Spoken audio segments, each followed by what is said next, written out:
हमारा स्कूल ये एक ऐसा कैद खाना था जहाँ के नियम कायदे कानून कुछ अलग होते थे। इस जेल के कैदी डेली अपने घर से बस्ता टांग के यहाँ पे आते हैं दिहाड़ी करने। कई माँ बाप उनके बच्चों को खुद इस जेल में फेंक के जाते हैं ताकि उनका बच्चा जिंदगी में एक सक्सेसफुल दिहाड़ बन सके। दरिंदे रोक दे बच्चा। मैं अपनी दिहाड़ी करने वैन से जाता था। हमारी वैन वाले ड्राइवर का नाम था भैया जी और उसकी वैन का नाम था मैजिक, जिसका हर दूसरे दिन टायर पंचर हो जाता था। बच्चे लोग स्कूल जाके पढ़ना सीखे ना सीखे टायर पंचर बनाना जरूर सीख जाते थे, लेकिन भैया जी से मेरा अलग अटैचमेंट था। उनसे मेरे को दिल से नफरत थी। ये आदमी सुबह 5 बजे आके मेरे घर के सामने हॉर्न बजाता था। अरे भैयू, ओए भैयू, जल्दी से तैयार हो जा बेटा, 5 मिनट में निकलना है फटाफट। 9 बजे का स्कूल है यार हमारा। लेकिन ये आदमी सुबह सबसे पहले आके मेरे को लेता था। उसके बाद हम 3-4 घंटे पूरे शहर भ्रमण पे निकलते थे। शहर के पूरे आखिरी कोने से बच्चे ले लेके आता था ये आदमी। जहाँ पे वैन जा भी नहीं सकती उधर कूदा कूदा के ले जाता था ये, और फिर टायर पंचर हो जाते थे। शाम पड़े वापस से हमको घर घर छोड़ के आता था ये। जिंदगी बर्बाद कर दी थी भैया जी ने मेरी। सबसे पहले लेते थे और सबसे आखिर में छोड़ते थे, लेकिन मैं फिर भी उसी वैन में जाता था क्योंकि चमेली भी हमारी वैन में ही आती थी।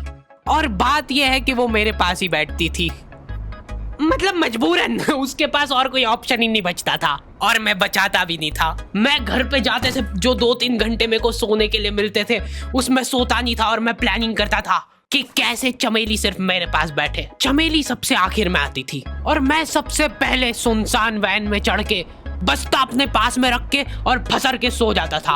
बाकी सारे बच्चे अपना बस्ता गोदी में रखते थे क्योंकि तुम्हारे बाप की वैन नहीं है, मतलब मेरे भी नहीं थी, पर मेरे ऊपर भैया जी को तरस आ जाता था कि बेचारा 5 बजे से आया है, तो वो सोने देते थे। अरे कैसे चला रहा है ये गाड़ी? रुक जा, गाड़ी चलाना नहीं आती क्या? देखो, आदमी इतना तभी चिढ़ता है जब उसकी जिंदगी में कोई लड़की ना हो। नहीं है ना? नहीं, मैं समझ सकता हूँ लड़की ना होने का दुख दर्द। मैं भी किसी जमाने में लड़कियों की तलाश में गली मोहल्ले भटकता था। फिर एक दिन मेरे पास से वो निकली। जैसे ही मैंने हैपन खोल के देखा उसकी आईडी मेरे फोन पे चमक रही थी। हैपन ये एक रियल लाइफ डेटिंग ऐप है। यहाँ पे तुमको वो लोग मिलेंगे जो तुम्हारे आस पड़ोस से निकले हो कभी ना कभी। 100 किलोमीटर दूर रहने वाले लोगों से बात करके फायदा ही क्या जब तुम मिल ही ना पाओ। और अगर तुम्हारी घिनौनी शक्ल देख के यहाँ पे तुमसे कोई प्यार मोहब्बत नहीं भी करता है तो तुम फ्रेंडशिप तो कर ही सकते हो फिर भी। So go and check it out happen. Link is in the description. लेकिन मैं सोता नहीं था। मैं आंख बंद करके चमेली के घर का इंतजार करता था। तो क्योंकि चमेली आखिरी में आती थी तो वैन पूरी पैक पुक हो रखी होती थी, बच्चे बाहर उबल रहे होते थे और मैं अपना बस्ता पास में रख के एक्टिंग देखो एक्टिंग। और जैसे ही वो आती थी, हड़बड़ाना नहीं, ऐसे टाइम पे हड़बड़ाते नहीं है कि फटाफट बैग उठाया और आओ इधर बैठो जल्दी। मत करना ये हरकत, भाग जाएगी वो। ठरक नहीं झलकना चाहिए जरा सिक भी, एकदम सटल रखना है। क्या हुआ? और कहीं जगह नहीं है क्या? तेरे मुंह में मूत दूंगा मैं। अच्छा ठीक है, इधर ही बैठ जाओ। देख रहे हो एक्टिंग देखो तुम लौंडे की। ना जाने कौन सी नशीली खट्टी मीठी खुशबू लगा के आती थी चमेली। आज तक उसकी खुशबू है मेरी नाक में। मैं वो खुशबू का पूरा मजा ले ही रहा होता हूँ, इतने में एकदम भभका बास आती है जनेका से। जैसे ही मैं बाहर झांकता हूँ, मरा हुआ कुत्ता पड़ा है वहाँ पे। एक काली कार सूख करके निकली और मेरे बच्चे को मार दिया। कैसे करके निकली? शूक। ऐसे नहीं निकली थी, मैं यहीं पे खड़ा था, वो कार आई थी और जैसे ही वो बच्चा नीचे आया तब वो खड़ा, वो बच्चा चिल्लाया और फिर कार शूक करके भाग गई। उधर कुछ बच्चे ऑटो रिक्शा से भी आते थे स्कूल।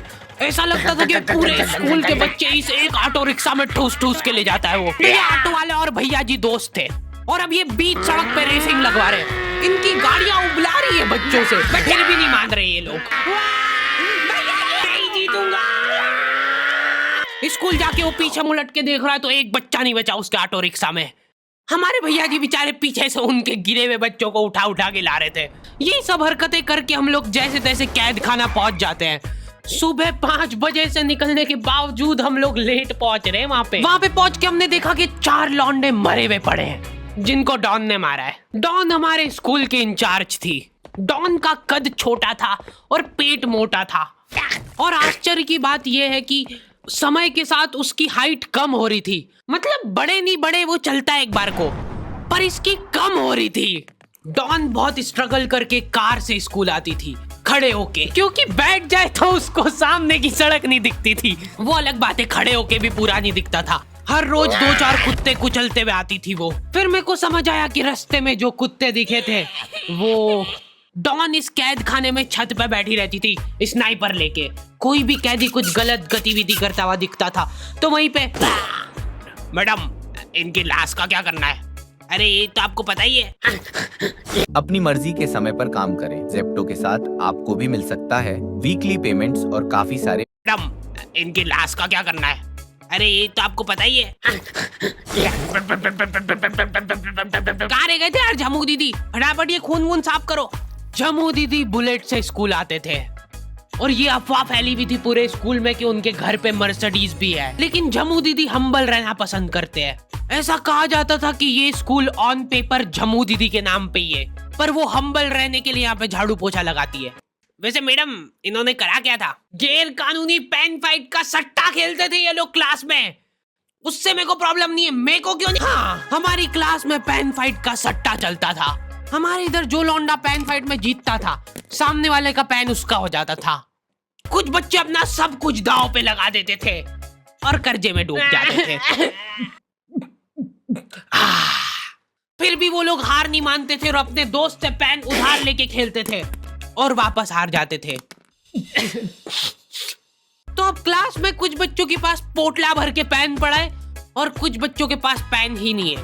पेन इस कैद खाने की करेंसी थी। जिसके पास जितने महंगे पेन वो उतना रईस। यहाँ पे ब्लैक में पेन इधर उधर होते थे। नॉर्मल लोगों के पास होते थे 5 रुपए वाले जीफी जेल, जो कि तुम एक पन्ने पे लिखोगे तो पीछे 10 पन्ने तक छप जाएगा। और उनसे भी गए बीते लोग होते थे जो 3 रुपए वाला यूज एंड थ्रो लेके आते थे और उससे भी उनकी अच्छी राइटिंग आ जाती थी। बहुत चिढ़ मचती थी यार मेरे को उनसे। और कुछ चुनिंदा रईस लोग होते थे जिनके पास होता था ट्राईमैक्स।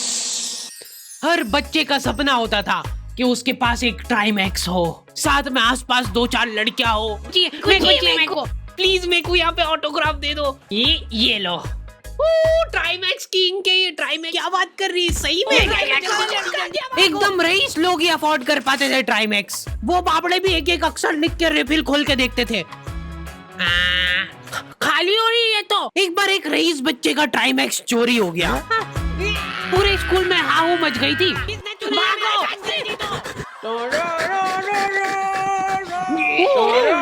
देखो, उस दिन हमको पता चला कि वो आदमी दौड़ भी सकता है। हमारे स्कूल में कुछ भी कांड हो रहा है ये आदमी सबसे पहले दौड़ के आएगा। पूरा बैग खोल चोर, और बच्चों के बैग चेक करेगा। स्कूल वालों को भी इसकी सैलरी देते वक्त सबसे ज्यादा आखरती है। सैलरी किस चीज की? इस आदमी की शक्ल देख के ऐसा लगता था कि ये स्पोर्ट्स की आड़ में वैन वालों के साथ मिलके बच्चों की स्मगलिंग करता है। इस महान आदमी का नाम था भूषण। इसने अपनी जांग पे टैटू करा रखा था, भू अलग जांग पे, सड़ अलग जांग पे। सर कल से खो खो खेलने के लिए कितनी बजे आना है? वो तो बैग चेक करा पहले तू। इन्होंने पूरे कैद खाने के कैदियों को लाइन से खड़ा कर दिया है। पेन हमारी क्लास के बच्चे का गुमा है और पूरे स्कूल में ढूंढ रहे हैं लोग। आखिरी में पता चलता है कि वो बच्चा घर पे भूल के आ गया था उसका पेन। सॉरी बेटा, एक फेट में मुंह देगा।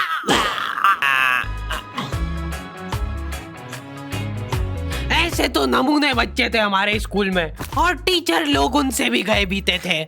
हमारे स्कूल में टीचरों को उनके नाम से कोई जानता ही नहीं है। बच्चों ने उनकी हरकतों के अनुसार टीचरों के नाम रखे हुए। हमारे इंग्लिश वाले टीचर का नाम था छोटा भीम। इससे चिड़चिड़ा आदमी मैंने आज तक नहीं देखा। छोटा भीम की हॉबी थी लड़कों को कूटना। उस बेचारे की हाइट छोटी थी तो बच्चे के मुंह तक उसका हाथ ही नहीं पहुंचता था। बेचारा ऊंचक उचक के मारता था, फिर भी कमर तक ही हाथ पहुंच पाता था उसका। एक पॉइंट पे मेरे को ऐसा लगने लग गया था कि उसको सैलरी लड़कों को कूटने की मिल रही है। कभी किसी बच्चे को बहुत ज्यादा मार दिया, घायल हो गया वो बेचारा, ये लो आपका एक्स्ट्रा बोनस। होमवर्क तुम्हारा बाप करेगा क्या? सर मेरे पापा मर गए थे। तू भी मर जा। ये लो। अरे वाह, नहीं चल रही, सांस तो नहीं चल रही है। हाँ कंफर्म मर चुका है ये। ये लो आपका प्रमोशन हो गया है। लड़कियों से उसका अलग अटैचमेंट था। कौन सा परफ्यूम लगा के आई हो? सर थोड़ा दूर रहो। अरे मैं कुछ कर थोड़ी ना। भोली सी सूरत और आंखों में ठरक लेके स्कूल आ जाता था ये daily. So this means that he will jump over it and then he started. ये आदमी इंग्लिश को इंग्लिश में ही ट्रांसलेट करके चल जाता था हमारी नंगी आंखों के सामने। इधर वॉशरूम में मौत का नंगा नाच मचा रखा था लॉन्डो ने। 4 लॉन्डे दिन भर वॉशरूम में जाके खड़े हैं, कुछ भी नहीं कर रहे वो लोग वहां जाके। उनको बस मन की शांति मिलती है वहां जाके। अगले दिन उन चारों ने प्लानिंग करी, कुछ तो प्रोडक्टिव करते यार वहां जाके। अगले दिन वो सब पानी की बोतल लेके गए। अब वो पानी पी पी के हाथों हाथ मूत रहे हैं। और ये टीचर लोगों को प्रॉब्लम क्या है, बच्चे अगर वॉशरूम जा रहे हैं तो एक गया है तो अभी दूसरा नहीं जा सकता है। क्यों? तुम्हारे घर की लेटरिन थोड़ी ना है वो कि एक टाइम पे एक जना यूज कर सकता है। मान लो वो 2 जने अगर वॉशरूम में मिल गए तो वो क्या कर लेंगे ज्यादा से ज्यादा? भाई यहाँ का बल्ब निकाल लेते हैं ना। हाँ निकाल लो, फीस भरी है अपन ने। लॉन्डो को ऐसा लग रहा है कि इन्होंने फीस भर के पूरा स्कूल खरीद लिया है। 10 लॉन्डे कॉरिडोर में छाती चौड़ी करके चल रहे हैं प्रिंसिपल के सामने। प्रिंसिपल को इग्नोर कर रहे हैं ये लोग। इनको ऐसा लग रहा है कि इन्होंने फीस भर दी है तो प्रिंसिपल इनके पैर पड़ेगी। उनमें से आधों ने फीस भरी भी नहीं है। हमारा स्कूल बिल्कुल सेफ नहीं था। हमारे वॉशरूम में चोरियां हो जाती थी यार। बल्ब चोरी करने के बाद सब लोग अंधेरे में मूत रहे एक दूसरे के जूते पे। उधर कर। उसके बाद पूरे वॉशरूम में कुछ दिख नहीं रहा है चोरी करने का। तो ये लोग नल उखाड़ के ले गए।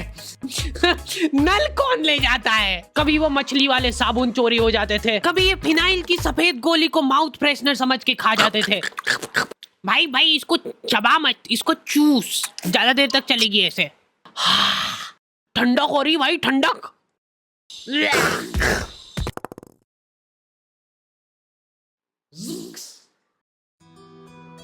ओके तो द एंड हो चुका है। होपफुली तुम लोगों को ये वीडियो पसंद